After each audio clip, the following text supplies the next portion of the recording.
Кез келген ата-ана өзінің баласына қамқор болғысы келеді. И қамқорлық жасағысы келеді да, он хочет, чтобы в него нуждались дейді ғой. Мысалы, мен әкем де сондай да. Мен әкем мені бір несінен шығарғысы келмейді өзінің пространствосынан. Бірақ кез келген бала, подростковый возраст дейміз ғой, сол кезде қақтығыс пайда болады ғой бала мен әке-шешенің арасында. Не үшін болады? Мен оны зерттеп көрдім, психологиясын бәрін.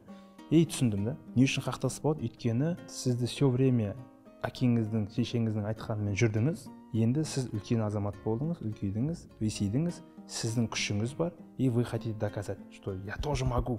Мен де істей аламын, мен де там ақша таба аламын, мен де сені асырай аламын, и так далее, и так далее. Сол кезде қақтығыс пайда болады да. Осы жерде бір айтар ақылым бар да. Жас өспірімдерге, жастарға айтарым. И ол керек емес.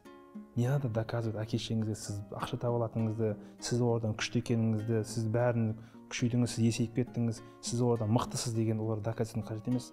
Өйткені әке-шеше үшін, ата-анамыз үшін біз всегда баламыз. Хоть біз 50 жасқа келейік, біз олар үшін бәрібір баламыз. Олар бәрібір бізді қорғағысы келеді. Бәрібір бізге қамқор болғысы келеді. Бізге бір көмектескісі келіп тұрады. Сондықтан да просто бала бола білсеңіздер әке-шеше үшін. Басқа ештеңе керек емес.